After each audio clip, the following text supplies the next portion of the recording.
This is Bazaar Morning Call, broadcasting live from the CNBC TV18 Motilal Oswal studios in Mumbai.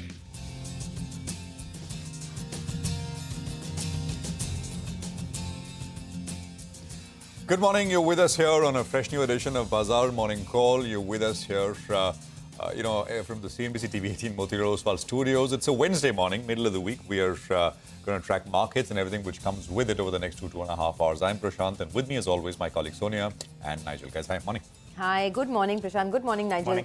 Well, first real signs of profit booking is what we've seen in the market yesterday, right? First signs of a correction in what was a very, very long bull market. So it's going to be interesting to see how things pan out, but not looking that great for the bulls. Well, that's right. Domestic Q, we have the Nifty Bank expiry that will play out. And later tonight, Prashant's going to be up. He tracks the Fed very closely and give us an update tomorrow. So that's the big Q for global markets on the whole. I track it very closely, Nigel, but at 6 o'clock in the morning. There have been days when you stayed up at night. I told you guys, right? That was back in the day in 2007, 2008. Not after that. Not anymore. Not anymore. All right. Well, let's just quickly tell you what you need to know as we kick off another trading session. I think yesterday was just bad, right? Bad for bulls in every which way possible. It was not Nifty up, small caps, mid caps down, or the reverse. There have been these divergences over the last few days. Something has done well, but yesterday, nothing did well. And there was a sell-off across large caps, mid caps, small caps, and it was only degrees which mattered. By the way, the small cap index sold off more like day before yesterday in the last 30 minutes of trade. So that's kind of noteworthy. 1.5% cut there, by the way, on the small cap index. Equities in the US, the US handover is better.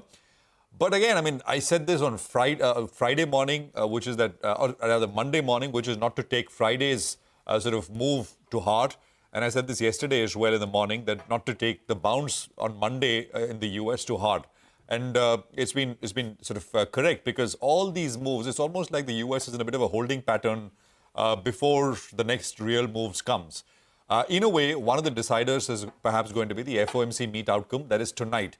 The Bank of Japan meeting, of course, was the first big Q, and that got done as expected. There was an increase after 2007. The Fed is not expected to do anything in terms of rates or anything.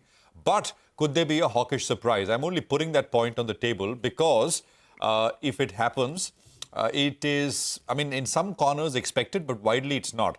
And the change could happen the change that could happen is that the Fed could say, in terms of that dot plot, they could reduce the number of rate cuts that they are forecasting for the rest of 2024 from 3, they could say 2, and I think that would be a bit of a hawkish surprise.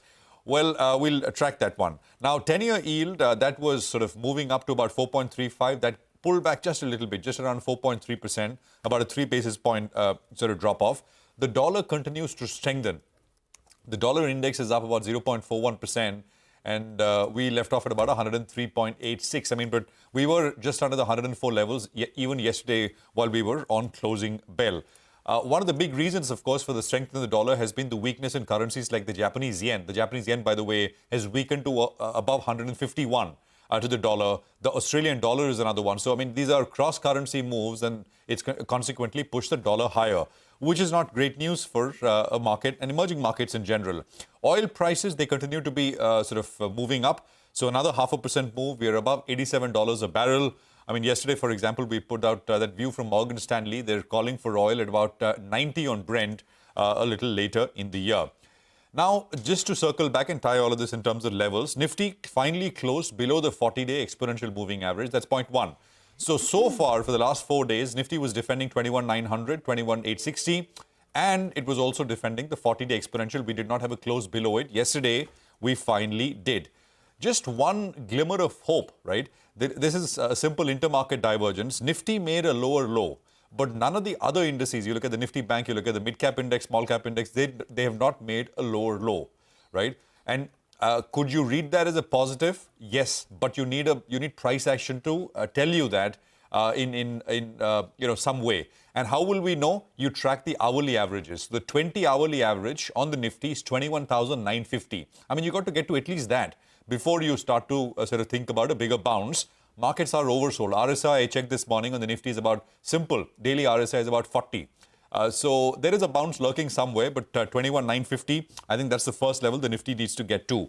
The Nifty Bank has fallen for 8 sessions in a row, But as I said, it has not made a fresh low, a lower low yesterday. Technically, that is, at the margin, a positive signal. Bank Nifty could retrace some of the fall as, we don't know if it is going to be today with the FOMC head or over the next couple of days. But as I said, a bounce is due. The 20-day there is 46,968.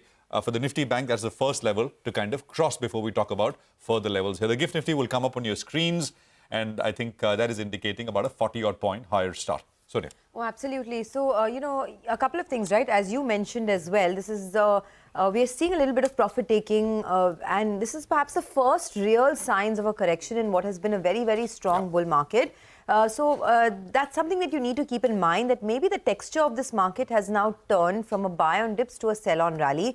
The Nifty in the last 6 trading sessions has lost 700 points. So there's quite a bit of ground that the market has lost in the last many days. Of course, the US FOMC policy is something that everyone will watch out for. However, there is no expectation of any move on rates in this policy, as well as the tone of the Fed is something that the street is expecting could be a bit hawkish as well. So let's see how that one plays out. The sensex is also now turned negative for 2024. So we lost a lot of our gains that we put in this year.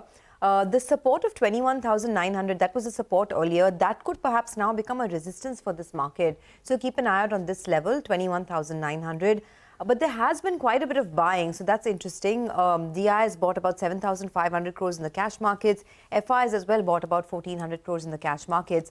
So, there are some, when you look at what the global markets could do, the Dow had a good session, but as we head into the FOMC policy, there are some concerns about reaccelerating inflation, and that's why the dot plot is something that everyone is looking forward to very closely. The announcement at the US FOMC meet later tonight. But more on that later. For now, looks like the market is still in a very, very precarious position. A sell-on rally is something that can continue, especially in the mid and the small cap space. Well, the Fed is going to hold the key, right, for market direction. But, today marks 1 year since actually we made a bottom that we saw last year itself. So if you just look at it last year, we went around to that 16,800 odd mark, and from there we have bounced close to around 5,000 points approximately. And those numbers come up for you on the screen. The bulls will be hoping maybe 20th of March is the date that they want, and maybe in fact we bounce up from here as well. That's the hope. But let's get to a couple of data points then. The cash market volumes, they've been very, very low. Last 2 sessions, just take a look at that. Much lower than the average that we see in the NSE cash market volume. So participation has been lower. Maybe it's a year-end phenomenon. Maybe it's ahead of this big FOMC meet. So that's one factor you need to consider. The cash market volumes really haven't been there. So yesterday's fall as well came on very, very low volumes. Keep that in mind. The next data point that I'm looking at is the FI net short positions. And I always say that I like a FI net short position. I like to see some build up on that end. And just take a look at it. In the last few days, that FI net short position, it doubled. And now from there, it's almost tripled. So now we're nearing that 100,000 net short contracts from the FIs, which normally is a sign that we do see a bit of a bounce. That's one sign. The second sign is the Nifty PCR. When it moves to around 0.65 odd, traditionally we've seen a bounce, and now it's approaching that level. So my gut is that at some point of today, if we get that intraday bounce, there's a possibility that, if you get that intraday dip, you will possibly see a bounce from those levels because the PCR is approaching the lower end of the range and the net short positions are approaching the higher end of the range. So keep that in mind. Can the Nifty Bank, that's the crucial one, can it bail out the bulls today? It has weekly expiry that plays out and a couple of levels that I'm looking at. Yesterday, the Nifty Bank was a relative outperformer and it made a higher low. So that's one indication. The other factor is that as long as it's holding on to this 46,000 odd mark, you'll say that it's pretty much in the game.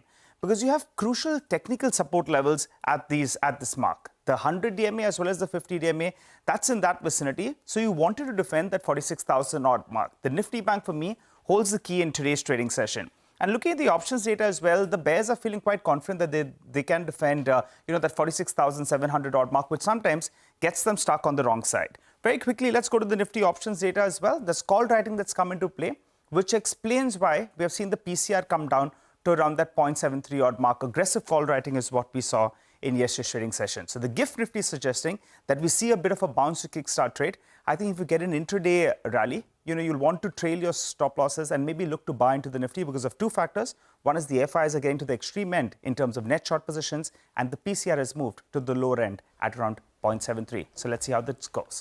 All right, and hopefully we get to that 21,950. I mean, at least some bounce which gets us to a respectable kind of a level. Nigel, thanks very much for that. Before we go any further, let's quickly tell you what's lined up here in the first half hour of the show. We get you updates from markets across the globe. John Stoffruitz of Oppenheimer Asset Management will join us to discuss the global trade setup. Our research team gets you CNBC TV18's list of top 10 stocks for the day. At 8:30, we'll do a fundamental stock analysis. Devin Choksi at DR Choksi Finser will be joining in for that. Okay, well, we'll also get you some money market views. But before that, I just wanted to also mention that crude is at a multi-month high. So Brent crude prices are now well above that $87 a barrel mark. That's not a good thing from an equity standpoint.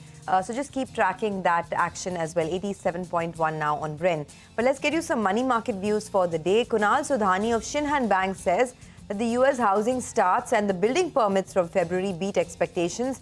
He says all eyes are now on the Fed's updated dot plot today, and an interest rate pause is already priced in. Any dovish hint from the Fed could make the dollar drop back deep near the 103 territory, while 104.8 is a major resistance.